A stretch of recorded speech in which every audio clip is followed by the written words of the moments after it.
يا صديقي، في حرب قائمة في السودان. يا أخي أحكي لنا عنها لو ما بالتفصيل، بالمختصر المفيد. ففي ناس ما عارفين الحرب دي شنو. في ناس في ناس كتيرة الحرب دي فايتة عليهم. فأنا بتمنى إنك تحكي لنا عنها شوية، زي ما قلت لك، لو ما بالتفصيل، بالمختصر المفيد. جدا يا صاحبي، ما احكي لك عنها الا انا، واعوذ بالله من كلمة انا. داير تعرف الحرب الحاصلة في السودان شنو؟ تابع معي. السلام عليكم ورحمة الله تعالى وبركاته، احبابي واعزائي اينما حللتم، اسعد الله اوقاتكم جميعا. اصدقائي، لا تنسوا الصلاة على النبي والاشتراك بالقناة والمتابعة وضغط الجرس ليصلك منا كل جديد وحصري ان شاء الله. موضوع حلقتنا اليوم يا اخواننا عن الحرب الحاصلة في السودان. حرب أسطورية يمكن التاريخ أن يسطرها في أوراقه. حرب لا محالة أن الخاسر هو الشعب. ليه؟ ليه؟ عارفين ليه؟ وعارفين أصلا الحرب دي شنو؟ ما الحرب الحاصلة بين حميدتي وبين البرهان والقتل والحاصل ده، لا ما قصد الحرب دي. في حرب قائمة يا أخواننا، ونحن لازم نتصدى لها. بيقوموا بها ناس بيمثلهم القول اللي بيقول مصائب قوم عند قوم فوائد. الناس ديل الكلام ده قدرهم بالضبط، مصائب قوم عند قوم فوائد، الكلام ده بيمثلهم. ناس اقسم بالله العظيم لو جينا للحقيقة هم اخطر من البرهان واخطر من حميدتي واخطر من اي جيش. عارفين ديل منو يا اخواننا؟ ديل تجار الازمات اللي بيستغلوا الوضع الحاصل في السودان عشان يزيدوا اسعار السلع او اسعار المواصلات او اسعار البترول في السودان عموما. يعني نجي مثلا نمسك واحدة مثلا التجار في السوق. خليك من التجار يا اخي، الدكان في حلتكم الليلة بيبيع مثلا، خلينا نمسك الاندومي، يبيع الاندومي ب 300 جنيه. ليه؟ وهو اصلا بيستورد الاندومي من مصر، بتصل السودان ب 90 جنيه. كيس الاندومي بيصل السودان ب 90 جنيه، اللي هو يعني ب 3 جنيه مصري. اذا ضربنا 3 وفي 30 حتجينا ب 90، يعني على اساس انه الجنيه المصري بيساوي لك 30 جنيه سوداني. وليه اصلا الجنيه المصري يساوي 30 جنيه سوداني؟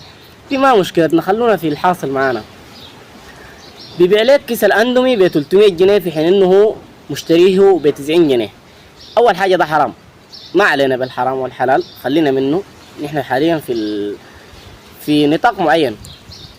اتفقت معك يا حبيبنا، انت بتقول لي كيس الاندومي ب 300 جنيه وانا موافق اني اشتريه منك ب 300 جنيه. الليله حصلت حرب او حصلت مظاهرات في السودان او حصلت اعتصامات عامه كده يعني في السودان، انت يا بتاع الدكان قفلت الليله دكانك وقفلت بكره وفتحت بعد بكره، جيت دار اشتري منك نفس الاندومي اللي كان قبل يومين ب 300 جنيه، جيت قلت لي يا اخي ب 400 جنيه او ب 500 جنيه. ليه؟ الحصل شنو؟ ما الكرتونه نفسها اللي انا شلتها منها قبل يومين قاعده في دكانك لحد الان، الزاد فيها شنو؟ تقول لي ب 400 او ب 500. ما علينا بيدا، يمكن في ناس ما بتاكل الاندومي او في ناس ما بتعرفه او في ناس بيعرفوه لكن بيكرهوه، ده ما مجالنا. نمسك المجال العام. تمام؟ مثلا المواصلات العامة أو السفريات. نمسك السفريات يا أخواننا. حاليا في سفريات كثيرة حاصلة من الخرطوم لباقي ولاية السودان، وربنا يردهم لأرضهم سالمين إن شاء الله. أقول لكم، أحكي لكم حتة ظريفة كده. من الخرطوم لولاية النيل الأبيض التذكرة كانت قبل الحرب كانت ب8000. أصلا ده ما سعرها، هي كده غالية، لكن ما مشكلة، الناس يعني رضيانين بالسعر ده. فالحرب في يوم الحرب يعني قبل الحرب بيوم التذكرة كانت 8000. يوم الحرب التذكرة بقت 18000. الحاصل شنو؟ الله أعلم. تاني يوم من الحرب التذكرة عملت 25000. برضو الحاصل شنو؟ الله أعلم. البص هو الجاز هو السواق هو المواطن هو. ثالث يوم التذكرة حصلت 30,000. ملاحظين التدرج ده؟ رابع يوم التذكرة حصلت 40,000. خامس يوم وهكذا لغاية ما وصلت 50,000 يا أخواننا، ولسه ما أظن واقفة على السعر ده. فأنا ما أعرف البرهان وحمايتي ديل عاملين حرب بيقتلوا الشعب ولا بينهبوا البنزين والجاز من الطرمبات يا أخواننا؟ الحاصل شنو؟ فأنت كسوداني قبل ما يعني تخلي بالك كامل مع الحرب بين البرهان وحمايتي، خلي بالك إنه في حرب تانية غائمة، وإذا حرب البرهان وحمايتي انتهت، الحرب الغائمة ديك حتفضل لك عليها آثار أكبر من الآثار اللي حتخلفها الحرب بين حمايتي والبرهان. عارف ليه؟ لأنه السعر لما يزيد في السودان ما بينزل نهائيا. يعني حاليا التذكرة في ناس بيقولوا دارين يسافروا من السودان لمصر، تمام؟ عارف التذكرة بكم يا أخوي حاليا من السودان لمصر؟ التذكرة 300,000 يا أخوي، 300,000. في حين إنه في نفس السنة قبل الحرب دي في نفس السنة لو رجعت شوية كده يعني بشهر قبل الحرب دي، حتلقى إنه سعر التذكرة من السودان لمصر عن طريق الباص ما 300,000، والسعر أنا قلت لك 300,000 ده بالباص. من السودان لمصر حتلقاه 60,000 أو أقل من 60,000، والطيران حتلقاه 130,000 أو 140,000. يعني أصله ما بيحصل 300. طيران، باص، باخرة، أي حاجة ما بتحصل 300. الحاصل شنو؟ الله أعلم. فبتمنى إنه الناس تحارب تجار الأزمات يا أخواننا. ديل ناس بيستخدموا الوضع الحاصل في السودان لمصالحهم الشخصية أو لأنه يخلوا إنه تحصل مجاعة في السودان، أنا ما عارف.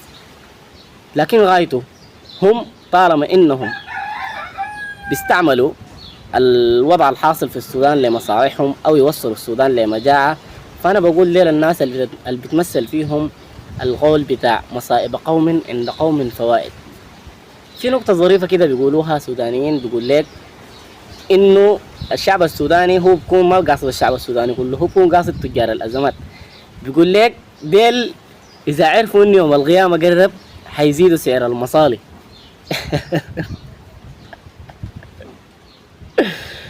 لا حول ولا قوة إلا بالله. صراحة أنا لو جيت أتكلم عن تجار الأزمات ديل ساعة، ساعتين، 3 ساعات ما بتكفي. فأنا اختصرت لكم الحاصل يا أخواننا، وبتمنى إنكم تكونوا ناس واعيين.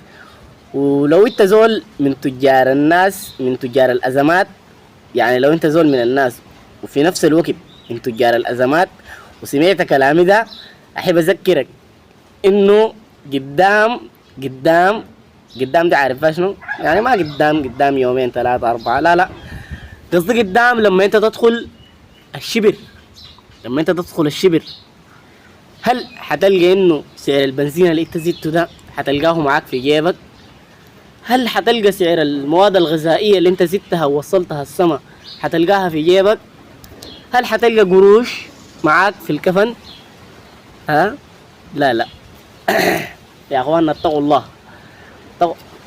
الله يا أخي، خافوا الله في الشعب السوداني، ووراه الفيه ومكفيه. انت تقوم تزيد له السعر، اقسم بذات الله العظيم يا اخواننا انا لحد الان شايف انه الشعب السوداني ده اقوى شعب في العالم، لانه يا اخي صابر على قطاعات الكهرباء من 2019. الكهرباء بتقطع في اليوم 6 ساعات 7 ساعات، وهو صابر اصله ما يتكلم. الاسعار زايده وصابر لسه ما يتكلم. جاته حرب وصابر برضو لسه، يعني ما في حاجة حصلت. يعني ما في ناس شردوا من السودان ولا لا. اي زول بيطلع برا السودان بيطلع بيشتغل وبيرجع السودان، مصيره يرجع السودان، يعني ما بيخلي بلده نهائي. اقسم بالله العظيم الشعب السوداني افضل واكرم شعب سوداني، وأكرم شعب في العالم إن شاء الله. فبحب أقول لكم يا أخي التحية لكم يا أصحاب، فما تنسوا بالله عليكم المتابعة وضغط الجرس واللايك ليصلك منا كل جديد وحصري إن شاء الله. دمتم في رعاية الله.